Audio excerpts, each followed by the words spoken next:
Salut tout le monde! Aujourd'hui on se retrouve dans une nouvelle vidéo dans laquelle on va parler des créatrices de contenu mahoraises. Comme vous avez pu le voir dans le dernier épisode de Mayotte Influence, j'avais parlé des youtubeuses mahoraises. Mais aujourd'hui je me centre un peu sur les créatrices de contenu, que ce soit instagrammeuses, tiktokeuses ou bien même youtubeuses. On va commencer par Camila. Coucou! Coucou! Coucou!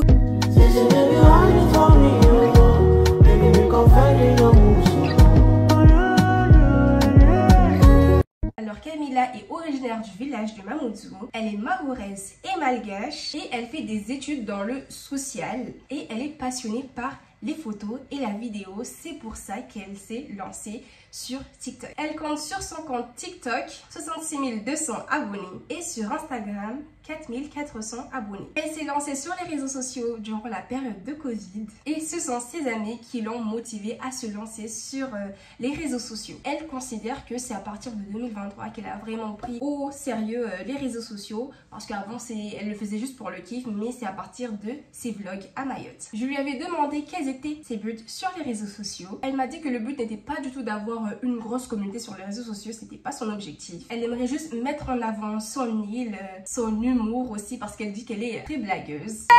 Mayotte! La meilleure boisson de Mayotte pour moi, hein. Ceux qui disent non le contraire là, vous allez voir! Je suis dans le bruit, ne m'appelez pas! Ça brûle!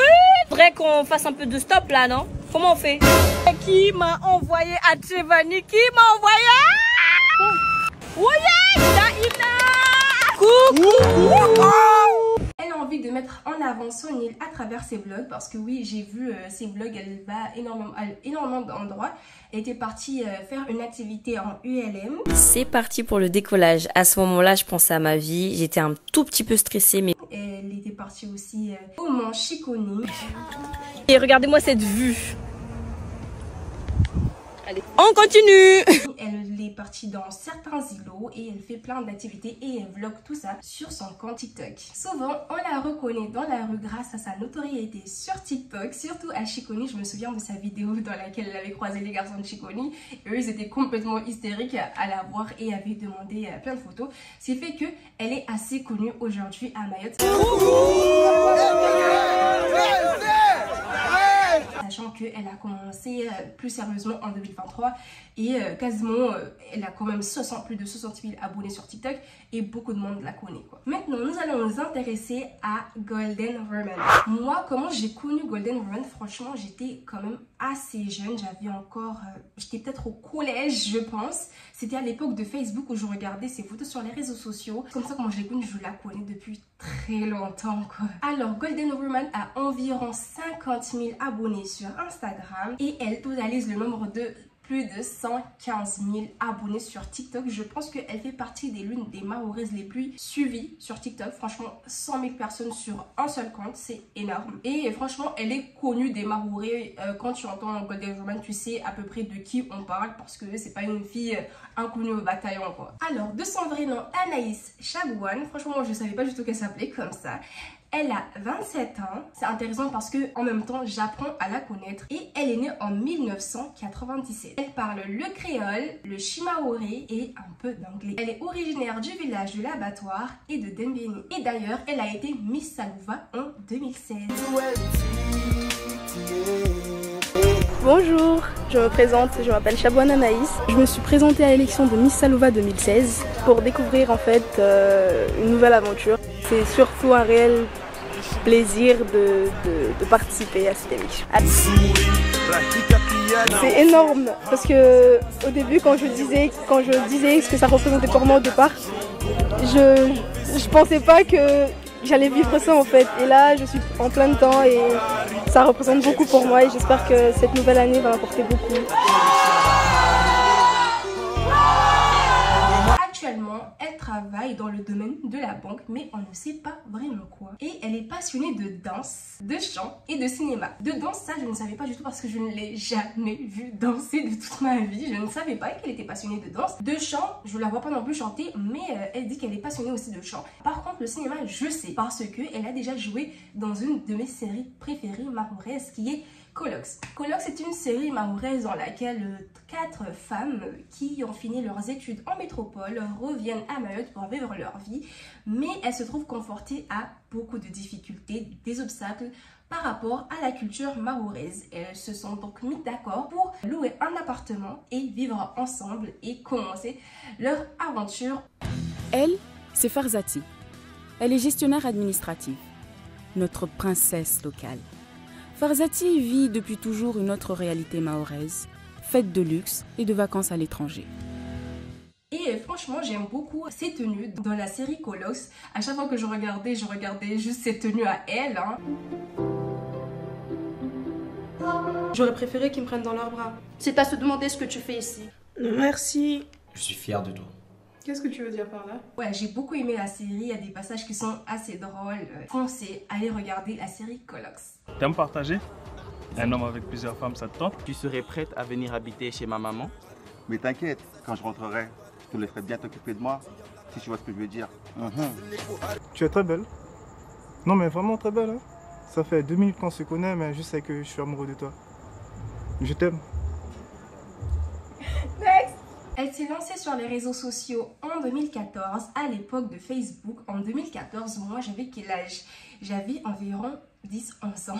Et dans ces vidéos-là, elle faisait des sketchs, des jeux de rôle et ça a plu à pas mal de monde et c'est comme ça comment elle a commencé ses débuts sur les réseaux sociaux. Je lui ai alors demandé quel était son but sur les réseaux sociaux et elle m'a répondu que c'est tout simplement d'acquérir une très grande communauté qui pourra l'aider dans ses futurs projets personnels. Maintenant, nous allons nous intéresser à Naïma.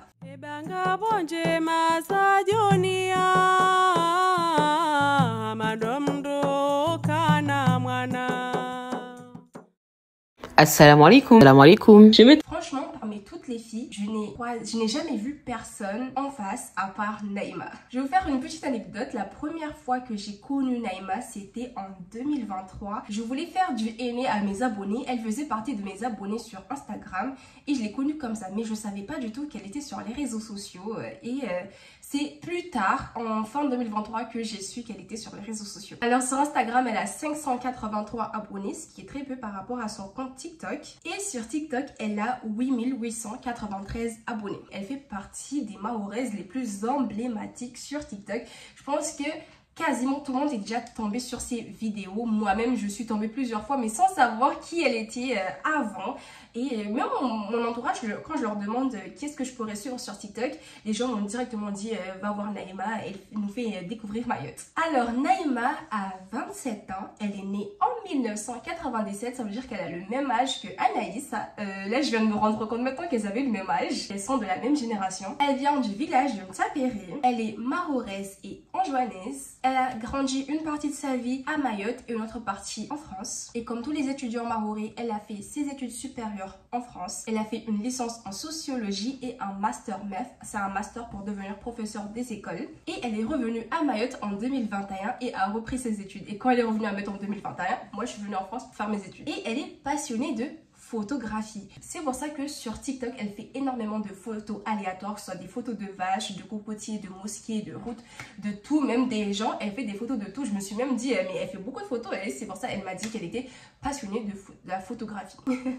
Selon elle, elle s'est lancée sur les réseaux sociaux grâce à sa sœur et son mari qui lui ont motivée à se lancer. Elle n'a pas vraiment de but sur les réseaux sociaux, mais elle aime juste partager ses moments de vie, ses aventures à Mayotte. Elle souhaite donner l'envie aux gens de retourner sur leur île en faisant leurs vidéos et de provoquer la nostalgie chez les gens parce qu'il y en a, ça fait 10 ans, ils sont en France. Quand est-ce que vous y retournez? Et elle, son but, c'est de provoquer cette nostalgie en eux. Et avec ces vidéos, elle veut montrer un aspect positif de Mayotte. Et ce que j'ai remarqué dans ces vidéos, c'est à chaque fois qu'elle sort à Mayotte, elle n'oublie jamais d'aller prier, peu importe où elle est.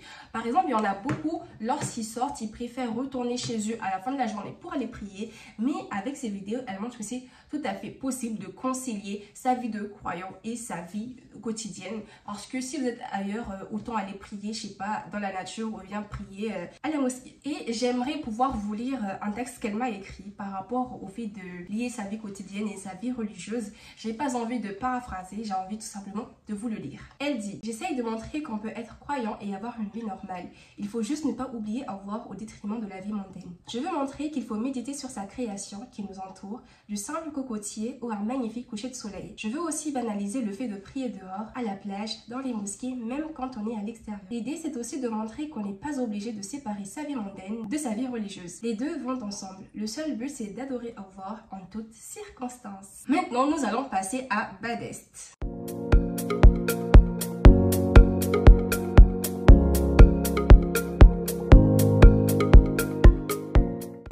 Baddest depuis que je suis au lycée et je pense que c'est récemment, je pense que c'était il y a un an que j'ai su qu'elle s'appelait Faïla. Faïla a 25 ans, elle est née en 1999 et elle est originaire du village de Sada. Elle a le même âge que ma grande sœur. Elle est infirmière intérimaire, ce qui lui permet de faire sa passion en parallèle et de voyager à la fois. Franchement, là, je savais même pas du tout qu'elle était infirmière. Sur TikTok, elle a plus de 21 000 followers et sur Instagram, elle a plus de 10 800 abonnés. Avant de se lancer sur les réseaux sociaux, elle avait extrêmement peur de se lancer. Ce sont ses amis qui l'ont forcée à se lancer, tout comme Camila. Le contenu qu'elle propose sur Instagram sont des astuces capillaires.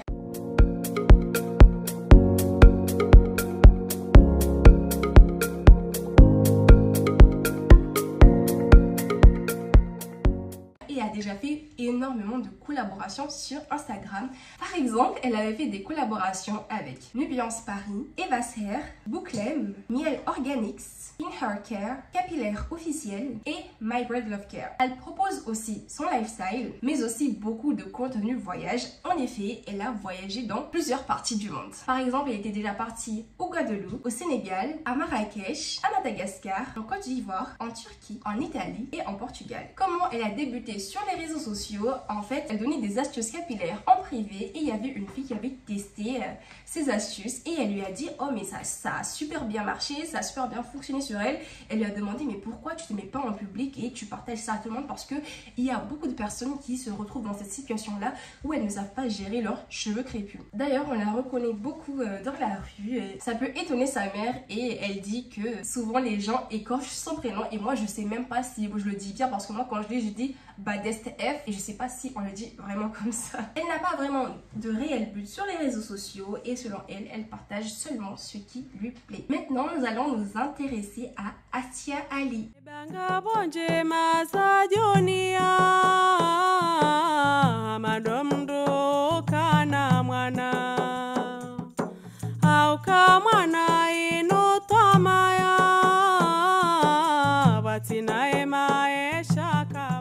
De son vrai nom, Assia Ali Mhadjou, j'espère que je le prononce bien. Elle vient du village de Shindini, aux Comores. Elle, par contre, elle n'est pas mahoraise, mais elle vient des Comores. Mais vu que ses principales activités, elle les fait à Mayotte, j'ai voulu l'inclure dans la vidéo. Elle totalise sur Instagram le nombre de environ 16 000 followers. Et sur TikTok, elle a environ 30 000 followers, ce qui est énorme. En plus, elle vient à peine de commencer, ça fait pas longtemps qu'elle est là. Et franchement, elle a eu un énorme impact sur la communauté mahoraise. Elle a débuté sur les réseaux sociaux en décembre 2022.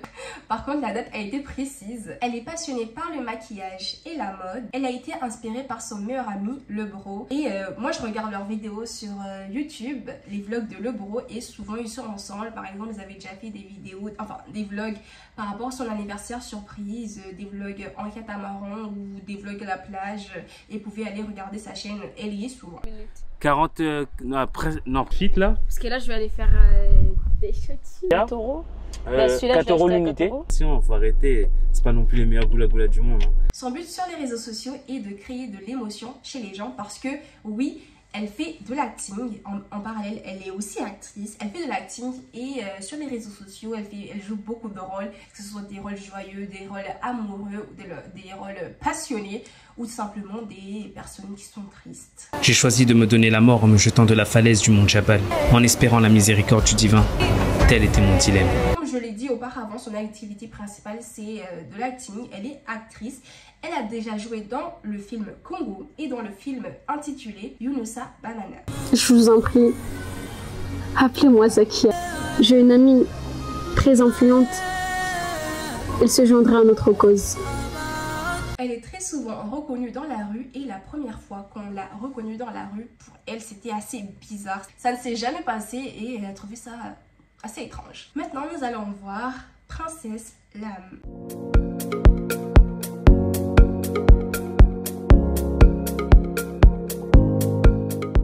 De son vrai nom, Lamia Pascal, elle a 33 ans et elle est née en 1991. Elle est originaire du village de Pamandzi et de l'Abattoir, mais elle a grandi à La Réunion et elle est partie à Toulouse à l'âge de 10 ans et ça fait maintenant 23 ans qu'elle y vit. Sur Instagram, elle totalise le nombre de 13 500 abonnés. Sur YouTube, 4 500 abonnés. Et oui, ça fait partie de l'une des seules youtubeuses ici. Et sur TikTok, elle a 16 000 abonnés. Par rapport à ses études, elle a fait un bac L et ensuite, après les études, elle a fait une formation en coiffure afro. En 2020, elle crée sa marque de cosmétiques naturels nommée Princess Lam Cosmétiques. Elle est aussi à la fois maquilleuse pour les événements comme les soirées, les anniversaires et les mariages. Elle est aussi passionnée de danse, tout comme Golden Romance. Je ne savais même pas parce qu'elle ne danse pas vraiment sur les réseaux sociaux. Elle a été connue grâce à ça en 2007, à l'époque de Facebook. Sur les réseaux sociaux, elle partage sa passion et son quotidien. D'ailleurs, sur YouTube, elle avait fait une story time de ses difficultés à tomber enceinte et elle s'est battue pendant 7 ans pour pouvoir avoir son premier enfant après son mariage. Elle parle aussi de la pression familiale qui lui a été imposée pour tomber enceinte. Selon elle, son but sur les réseaux sociaux est de rendre sa communauté on fleek et faire connaître son entreprise. Et justement, pour elle, son slogan c'est rendre sa communauté on fleek. Et beaucoup de monde la reconnaît dans la rue, surtout durant les événements comme les Manzaraka et les Mbiwi. Et nous allons finir par Leia.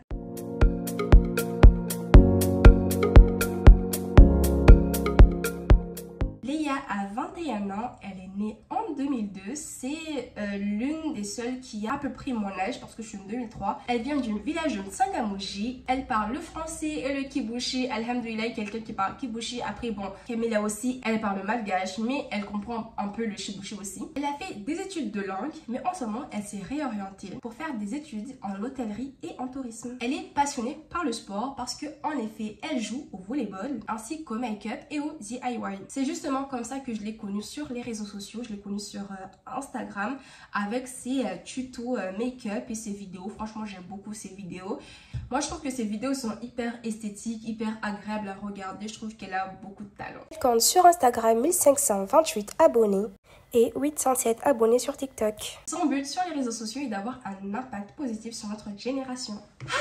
Nous avons terminé la vidéo sur les créatrices de contenu mahorais. Je sais qu'en ce moment je fais énormément de vidéos face cam. Je n'ai pas vraiment le temps de faire des vlogs parce que vu que je suis en France, je ne sors pas beaucoup. Je suis assez casanière. Je n'ai pas du tout la tête à faire des vlogs, à sortir. C'est pour ça que je fais plus de vidéos face cam. J'espère que vous ne m'en voulez pas et Inch'Allah dans quelques temps vous aurez des prochains vlogs et surtout quand je vais retourner à Mayotte, je vais bombarder, ça c'est sûr, je vais bombarder les vlogs. J'espère que la vidéo vous a plu. On se dit à la prochaine pour une prochaine vidéo.